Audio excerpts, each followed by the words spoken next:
Good morning. Welcome to Grand River Unitarian Congregation. My name is Jessica Bain, and I've been a member of this congregation for 17 years. I'm currently connected to this community through our junior youth group, the TBDs, of which I'm an advisor, as well as a regular attendee of our crafting group, the UU Stitch Circle.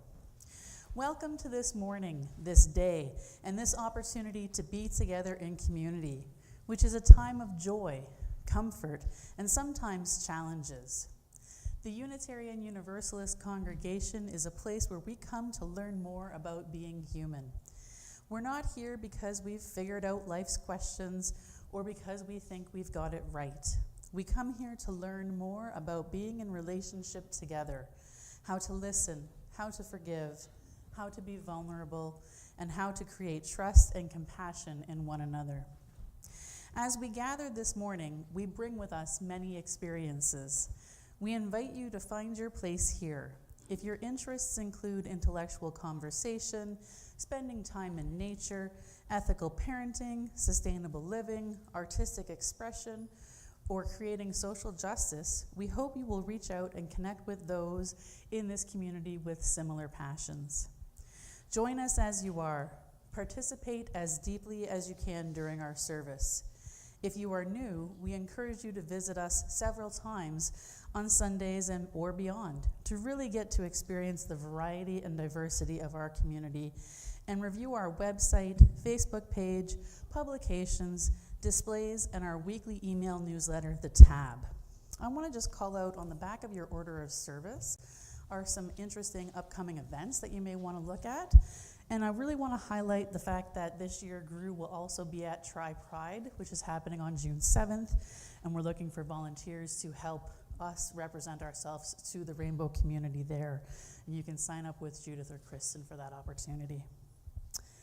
Meg Barnhouse says, "We gather to worship, our hearts alive with hope that here we will be truly seen, that here we will be welcomed into the garden of this community, where the simple and the elegant, the fluted and the frilled, the shy and the dramatic complement one another and are treasured.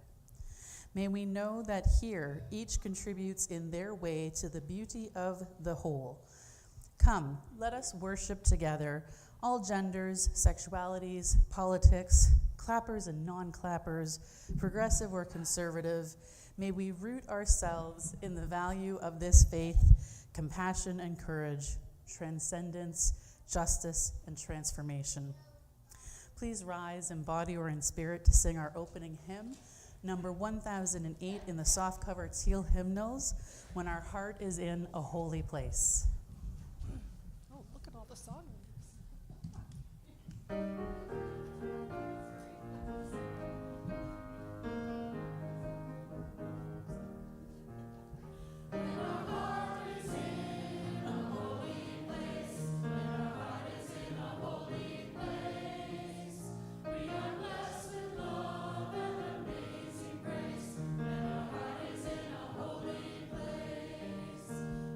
Trust the wisdom in each of us, every color, every creed.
Is the mic on? There it is. Now I hear it.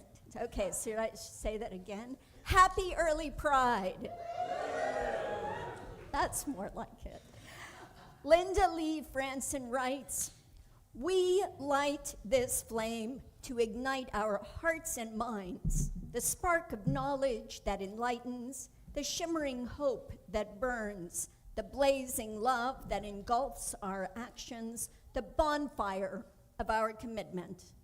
We light this flame for those who celebrate themselves, who fear, who hope, who persevere, who stand on the side of love for all. We light this flame for those who have been ridiculed, that they may find peace, for those who have fought to marry, that they may celebrate, for those who live in uncertainty in this world, that they may have hope. We light this flame to renew our commitment that no one shall ever again suffer for the right to love. We light this flame to celebrate our kaleidoscope of diversity, working, loving, and living on the side of love. For this, we light this flame. Let this flame be to us a symbol of the wholeness we seek.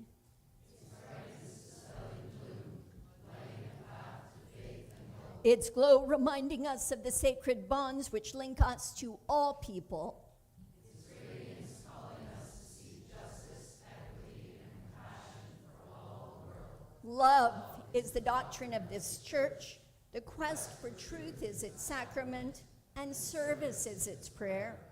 To dwell together in peace, to seek knowledge in freedom, to serve humanity in harmony with the earth. Thus do we covenant together. Children of all ages are invited forward for a special story with Pia. This is Pia's storyteller debut.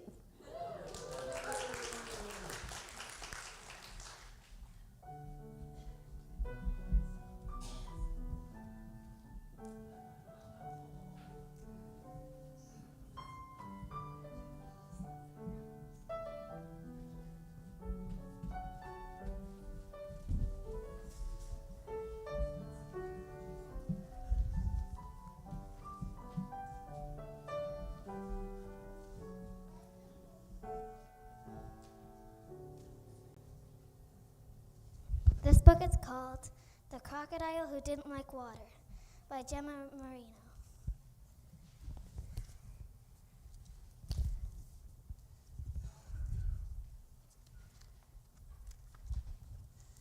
Once upon a time, there was a little crocodile and this little crocodile didn't like water.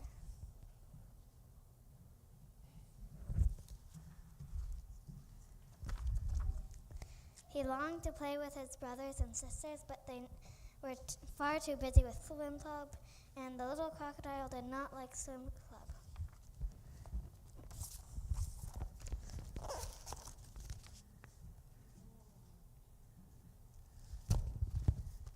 He longed to... What he really liked was climbing trees, but nobody else did. It was lonely having nobody to play with, so the little crocodile made a decision.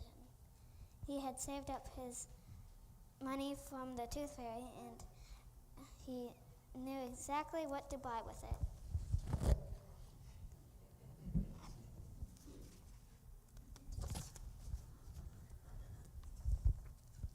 The next afternoon, he took his new swim ring over to the water. Today he would play with his brothers and sisters.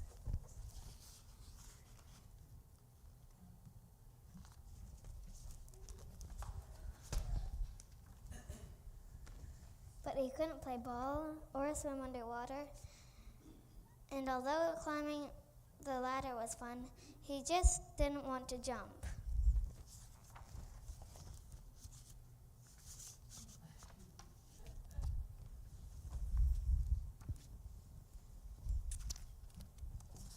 But he didn't want to be alone, so he decided to try one last time.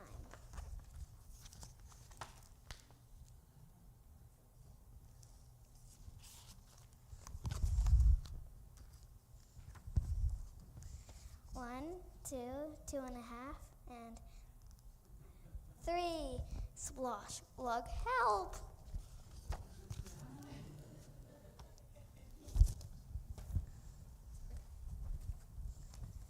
This little crocodile definitely hated water. It was cold, it was wet, and it was embarrassing. But then something strange happened. His nose began to tickle, and the tickle grew and grew and grew until...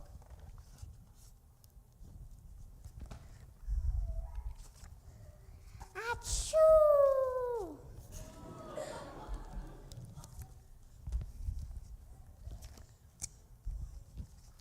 This little crocodile didn't like water because he wasn't a crocodile at all.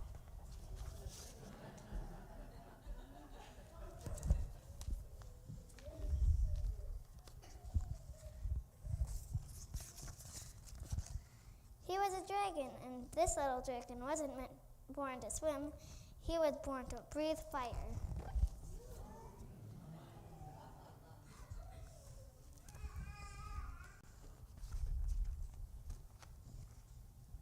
He was born to fly.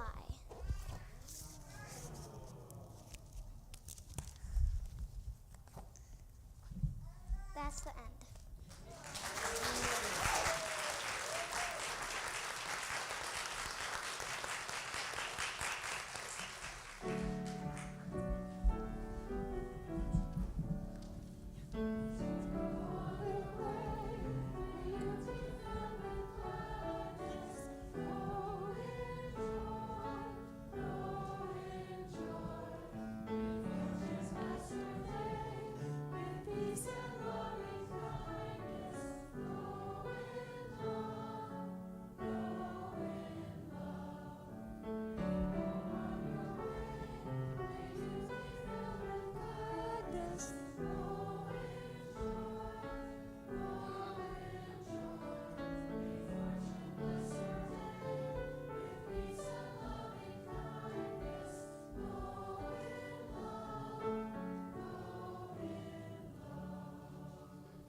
Our offertory words this morning are by Jessica Lynn. I come on Sunday feeling weary, having worn out the snooze button on my alarm clock. I come on Sunday feeling frightened, having seared my eyes reading the latest news. I come on Sunday feeling burdened, having fretted about my workday worries. But I leave Sunday service feeling refreshed, having been renewed by the spirit of love in this community that exists here. I leave Sunday service feeling whole, feeling lifted up by the words of righteous challenge. I leave Sunday service feeling energized, ready to continue our fight for peace and justice. This haven, this refuge, this place of worship and wonder exists because we make it so with our contributions, the gifts of our time, our skills, our food, our love, our laughter, and our money. Please join me in giving so that we may continue to have a place that fortifies and challenges us in these trying and troubled times.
Good morning, everyone. I want to hold up how hard Mother's Day can be for so many people. So hard that I have an annual calendar entry reminding me to stay off social media for a week to avoid being triggered. My heart is with everyone for whom this day brings pain. And I also want to give a content advisory. I'm going to swear and mention heavy themes of parental alienation, hate crimes, and suicide. Please take care of yourselves and each other. Feel free to step out if you need to. Watch out for each other, and there are boxes of Kleenex around the pews. Pass them around. And I want to hold up all the caring, intentional parents doing their best.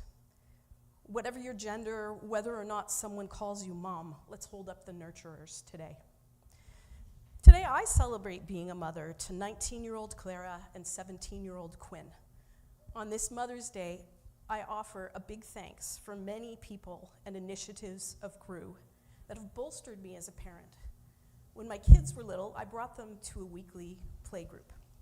They attended Sunday school and Our Whole Lives, or OWL, sexuality programming for elementary, middle school, and high school, all run by volunteers here. At Unicamp, our Unitarian camp and retreat center near Honeywood, we attended family camp. And then when my kids were older, they went to sleepaway camp there. As teenagers, my kids have participated in youth group, and next week, Quinn will be attending Canoodle, a Canada-wide UU conference for teens. And I'm grateful for my kids' continued involvement in Unitarianism through their employment at the Play Care here downstairs, and for Quinn at Unicamp. A million thanks to everyone in this village that I didn't have to raise them alone. To be real, there were plenty of Sundays when my kids made it clear they would rather be home in their pajamas. And their official stance was that OWL sexuality classes were mortifying. But GRU has given my kids concepts and language to explore their gender and orientation rather than just a rigid script to follow. OWL helped them understand their bodies and their natural hunger for connection and touch, and the importance of balancing their own needs with those of the people they connect with. I could see my kids begin to appreciate the gifts of OWL as they made friends through their school's gay-straight alliance. My kids warned me that in front of her friend's parents, I needed to call the friend by a different name and pronouns. The friend wasn't safe using their preferred name at home. I drove a carload of teens to Toronto Pride, and one kid had described the outing to his mom vaguely as a music festival, which is technically true. My kids were starting to see what an uncommon gift it can be to be safe, to be who you are. Attending our congregation's adult OWL program about 10 years ago launched me into a journey of self-discovering, healing, and activism. I came out as bisexual, first to friends, then to extended family. I became an OWL facilitator, and most recently taught OWL for grades 4 to 7. These amazing kids are connecting the program to their own experiences around gender norms, peer pressure, and setting healthy boundaries. Being in a straight passing relationship, I had never found an organic opportunity to come out at work. I work at the University of Waterloo. But once I did come out at work, my background in OWL prepared me to get involved in advocacy, education, and policy setting. More significant was showing up at Pride events for students and seeing how much it meant to them to have representation from queer faculty. A few years ago, I joined Free Mom Hugs Southern Ontario, a group of parents, allies, and Two-Spirit LGBTQ+IA members who offer unconditional love and support to queer folks. Through Free Mom Hugs, I've staffed a booth at our local Tri-Pride Festival, offering hugs, high fives, and affirmations. I have attended several counter-protests in response to anti-queer groups. And at one very tense protest, if the picture's there, you can see the two groups on either side of the fountain at City Hall. I just walked around with this pop bit and just invited people to pop out the stress. I have marched in 2 Toronto Pride parades with Free Mom Hugs. When you picture a Pride parade, you might be imagining a float with gorgeous drag queens while the crowd rejoices to the song YMCA. And that exuberance is certainly part of a pride parade. But I'll share with you the heavy words of a colleague that pride festivals are suicide prevention. My colleague is a therapist who treats queer students at the University of Waterloo. You may recall that less than 2 years ago, a professor and 2 students were assaulted there in a gender studies class. Waterloo Regional Police referred to it as a hate crime against the queer community. My colleague sees firsthand the devastation felt when people are not safe to be who they are and when parents turn away from children. In marching that parade, I saw why pride festivals are suicide prevention. When parade spectators see free mom hugs, they break into steady applause. People standing 10 deep in the crowds reach out their hands for a high five. Someone gets a hug from you, a complete stranger, and they sob in your arms. The crowd includes people of all ages, from all parts of the world, wiping away tears. Are they longing for a hug that should have come from their own parents? For a child who they regret turning away? From a child lost to AIDS or to hatred? Are they mourning a more authentic life that they might have lived? How much does the hug you give patch up a wounded heart? And does it also reopen a wound? You scan the crowd, looking for the people who seem to need the hug the most, but you have to keep pace with the parade, and you can't hug everyone who needs it. In the Free Mom Hugs booth at KW's Tri-Pride Festival, there was more time to talk with people. Middle school kids were there at their first Pride Festival, wearing the trans flag like a cape, maybe wearing eyeshadow for their first time ever. My partner Greg was the only one in our group wearing a free dad hug shirt. The first person he hugged said he had never once had a hug from his own dad. Last year, GRU had a booth in our KW Tri-Pride Festival. Jeff and Kristen Wilson did a ton of work setting up the booth and updating GRU's website, detailing how Unitarians have long supported queer folks. And indeed, our congregation really has grown and learned how to better be welcoming to queer folks with some big bumps along the way. People walk around the booth at Tri-Pride for lots of reasons, many out of curiosity or to collect free swag. Lots of queer folks either have no interest in religion or have been too traumatized in the past to want to engage with the congregation's booth. Some folks might notice Unitarians at a Pride festival now and only think of it, remembering it later at a later milestone like a wedding or when their kids start school. Knowing this, we wanted to give people an easy in and an easy out, depending on their desire to engage with us. We gave away buttons with pride flags, bookmarks with affirmations. We did spray glitter blessings and let people roll a dice with affirmations. And we had some longer, deeper conversations with a few folks who seemed to be looking for a spiritual home. GRU will have a booth at this year's Tri-Pride in downtown Kitchener on Saturday, June 7th. We're going to be looking for people to sign up for an hour or two. Please speak with Kristen or me after the service for more information and see the tab for details on how to sign up. Free Mom Hugs also looks for volunteer huggers at Pride festivals through the summer across Southern Ontario. You don't have to be a parent. You can wear a shirt that says Free Friend Hugs. You can attend just 1 or 2 festivals in Southern Ontario, choosing when and where suits you. You'll see the incredible impact of offering love and acceptance. It can be easy to think that the work is done. Same-sex marriage is legalized and we've hung up our rainbow flag. But we see a growing anti-queer backlash, both internationally and in our own community. Kudos to many GRU folks who protested the Catholic School Board's recent motion to not hang the pride flag. That motion was defeated, but only narrowly. A few years ago, many GRUers donated towards chairs for the Willow River Center, a group that empowers two-spirit, queer, trans, Indigenous people, and LGBTQ+ settler allies gathered in the spirit of the Great Peace. One of its founders, Bangishimo, has spoken at our congregation under a previous name. Willow River Center has been denied funding and is currently being forced to vacate their space. I want to quote their other founder, Amy Smoke. "This is the time to ally, folks. Use your white privilege and platform and social location to stand up for us when we need it. Because when shit goes down at these things, I'm more likely to be targeted, doxxed, harassed, arrested, and threatened. So if you have ever claimed to be an ally, this would be the time to show up. I want to thank you, GRU folks, for all the ways you learn and stretch yourselves to work towards a better world. May you continue to do the good work. And if you want to hear more about Free Mom Hugs, if you want to roll these dice or pop out some stress or get a hug, please find me downstairs after the service. Thank you.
chosen family. So what if we don't look the same? We've been going through the same pain, yeah. You are my chosen family. Oh yeah. You are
Thank you, choir.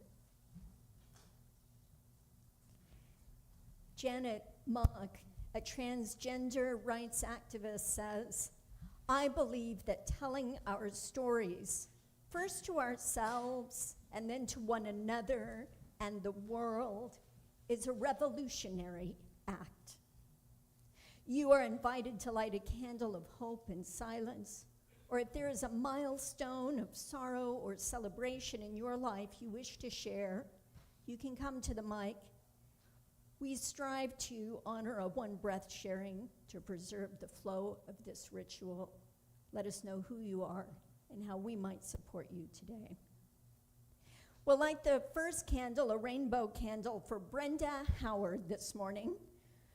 Howard is credited as the mother of Pride. Howard was instrumental in organizing the first ever Pride marches. She said, the next time someone asks you why LGBT Pride marches exist or why Gay Pride Month is in June, tell them, a bisexual woman named Brenda Howard thought it should be.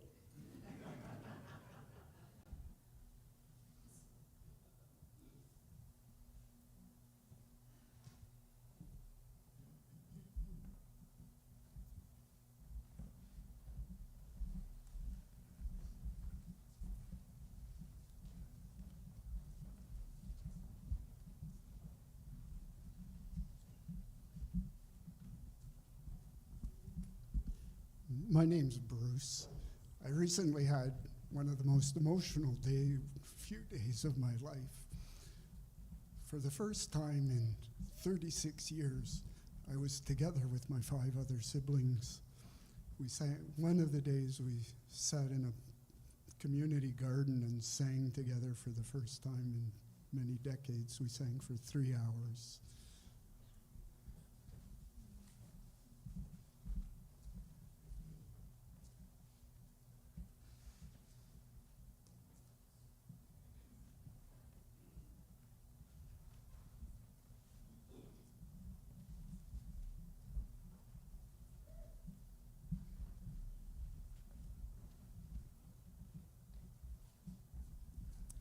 Hello, my name is June, and I want to thank the choir for that wonderful song. But today I'm going to light a candle for all the mothers that were biological mothers and gave up their children for adoption, because people like me could be a mother, and they often are a very quiet demographic in our society. But I thank the 3 mothers that gave their children to me every day.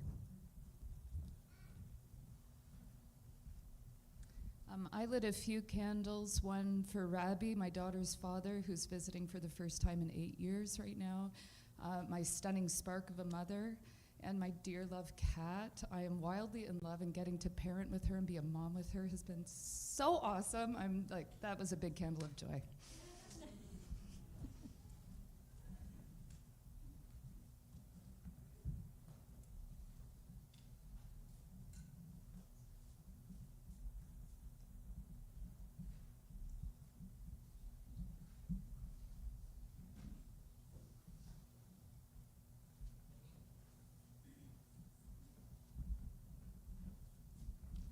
Hi, I'm Kristen. A little off topic talking about my dad, but I'm about to go down and help him and my stepmom move out of my childhood home into one that is a little less remote and safer with my dad's health problems going on. So it'll be a little sad saying goodbye, but my sister will be there, so we'll do it together.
lit a candle, sorry, I'm Jessica. I lit a candle of hope for my Aunt Gloria, who found out this week that she's got breast cancer, and so she'll be having some surgery in June for that.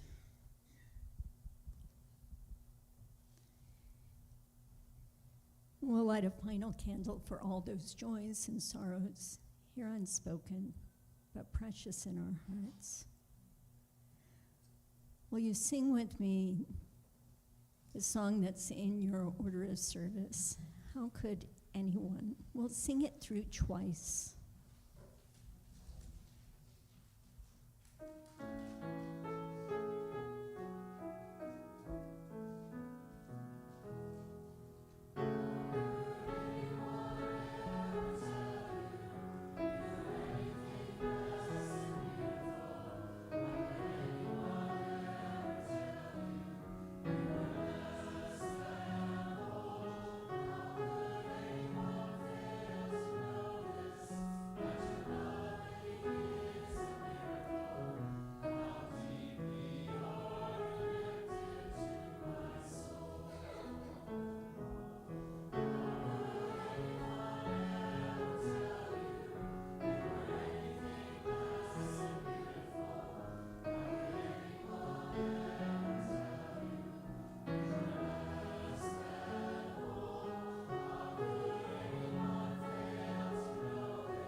All of who you are is sacred.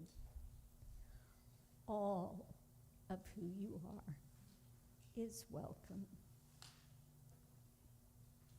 The poet Zelda writes, each of us has a name given by God and given by our parents. Each of us has a name given by our stature and our smile and given by what we wear. Each of us has a name given by the mountains and given by our walls. Each of us has a name given by the stars and given by our neighbors. Each of us has a name given by our sins and given by our longing. Each of us has a name given by our enemies and given by our love. Each of us has a name given by our celebrations and given by our work. Each of us has a name given by the seasons and given by our blindness. Each of us has a name given by the sea and given by our death.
everyone. When I was getting dressed this morning, I was distressed to realize that I didn't have a rainbow t-shirt or anything to wear. And I started out, the only real rainbow thing I had was bright rainbow colors like this, but otherwise exactly the same as Rich's dress. That would have been embarrassing.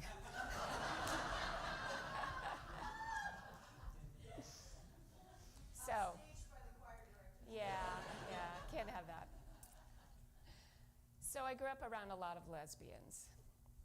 Okay, backing up. A couple of years ago, I was at a wedding, and my old friend Jackie Boyden told the story of how we met to a small group of people. I knocked on the door of her apartment, and when she answered, I said, "Want to play?" as she heard my mother running up the steps to figure out where I'd gone.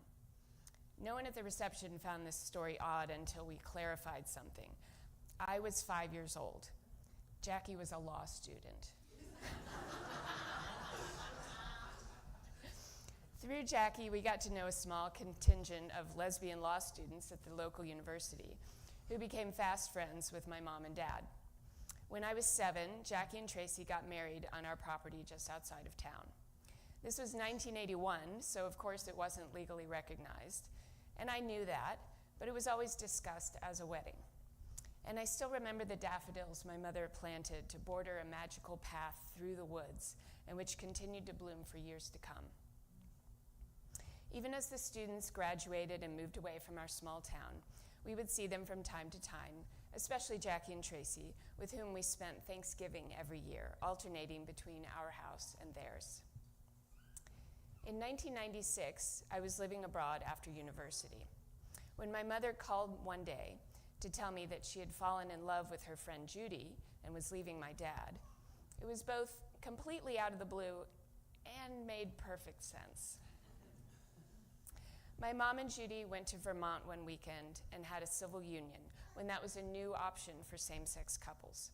Of course, it had no legal recognition in other states.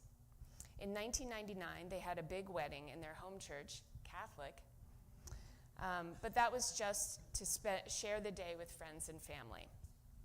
They had 2 girls together, the junior varsity team to the senior varsity that was me and my original little sister. And my mom was able to legally adopt them as a second parent. So lots of girls in my family, obviously. And when Jeff and I first married, we lived with his grandmother, who told me that in his family, there was only one girl in every generation who was always a second child. There's no scientific reason this can be, of course, but it had been the pattern for 12 generations. So when our children came along, it looked like we'd filled this pattern as generation 13 with our lucky one of each. I wasn't trying to be gender essentialist, really. When I was a little kid in the 70s, kids' clothes and haircuts and lots of the toys were unisex. But whether it was a reactionary strain in the culture or just cheaper clothing, manufacturing costs, everything about raising children seemed to be gendered. I was told by another parent that a white car seat cover indicated that the infant inside was a girl. And even very small children were quick to enforce the boundaries of who was allowed to wear Dora the Explorer sunglasses. Now, I despised and avoided the type of clothing that said Lil Slugger or Daddy's Princess. But I can't say I was immune to the adorableness of a miniature blazer or pretty dress. And as the kids grew, they fit some norms of their assigned genders, not others. Ty loved machines and construction equipment, but once complained that girls got all the pretty colors, like pink and purple, which breaks my heart a little bit now. Now, ironically, remember those 2 new little sisters that I had? Ty had lots of hand-me-downs from those aunts who were just a few years older. But my lesbian moms managed to dress those children in the same boyish style that I had worn 30 years earlier. As our kids entered their teens, we got declarations about their sexualities first. Ty was asexual. Yep, that checked out. Hera was only interested in girls and had a girlfriend in Australia. Great.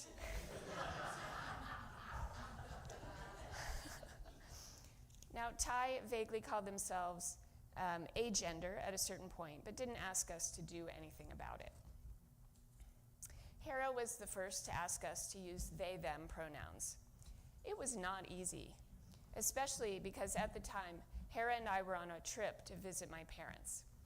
Hera chose not to join us for dinner at my mom's house, but asked me to tell everyone then.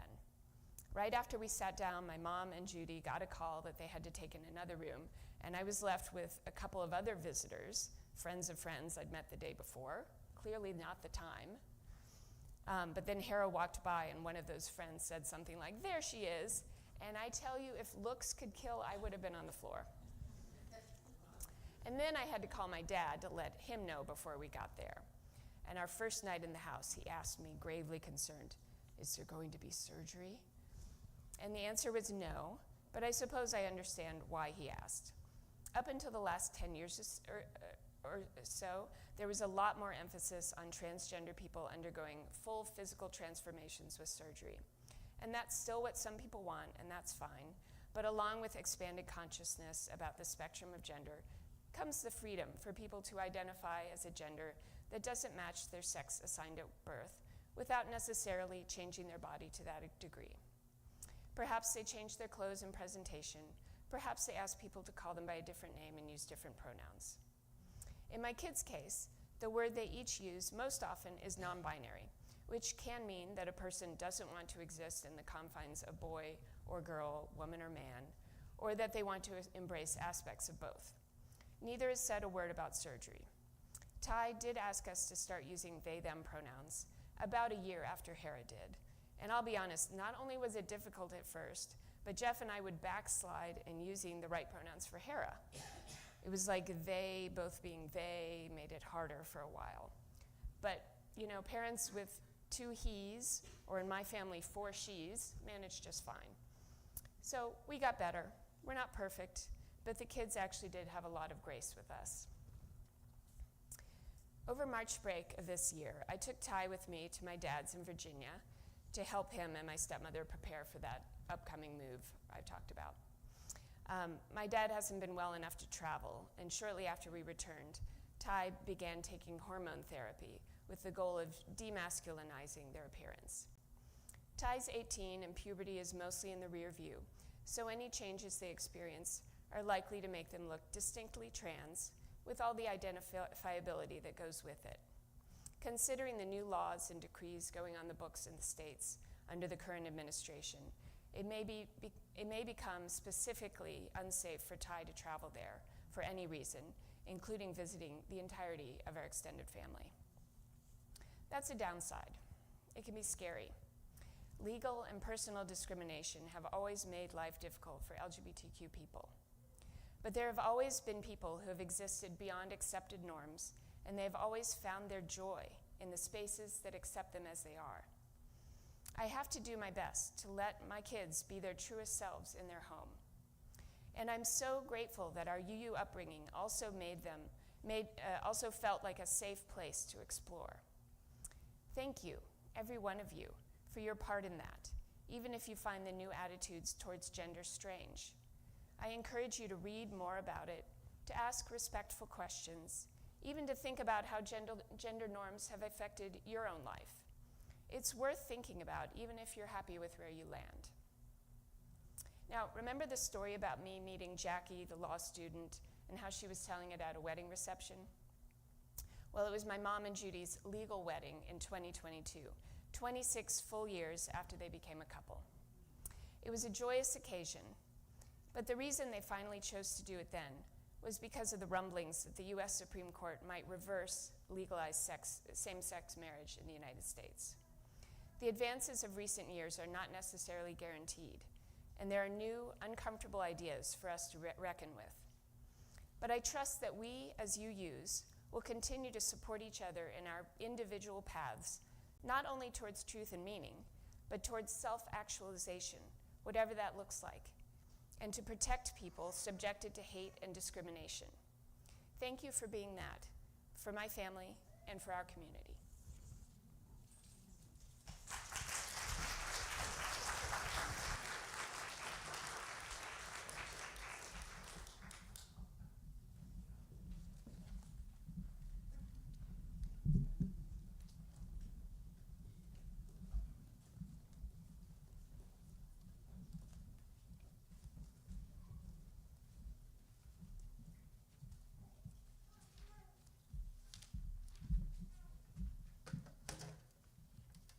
is actually hymn 1014 in the Teal book. You can join in if you like.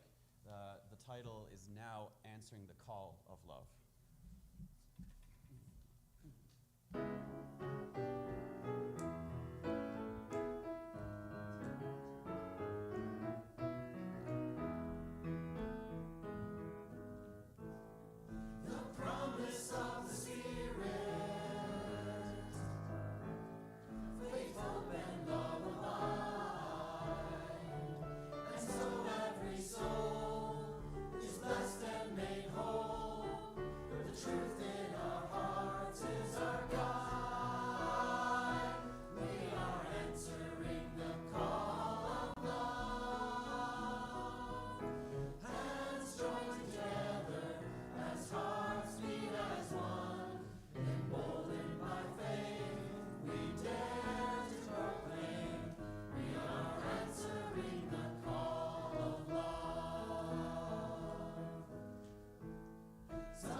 Thank you so much, Judith and Kristen, for these testimonies and these important invitations and encouragements. You can find them downstairs after the service. Flag any of us down for free mom hugs, grandma hugs, person hugs, and hug amongst yourselves, please. And thanks to our choir. This is the last of the season. Beautifully done.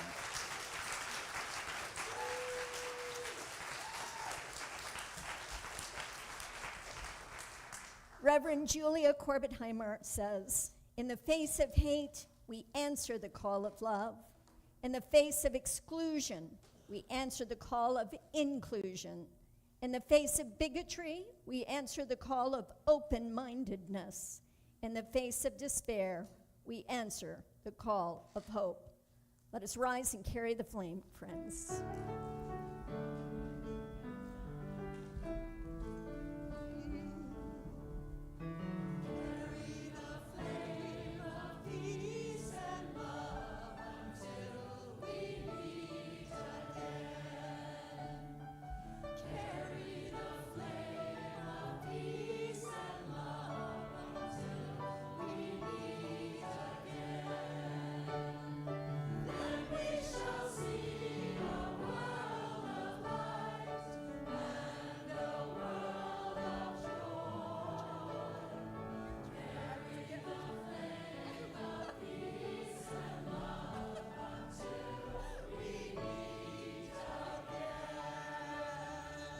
Let the people say,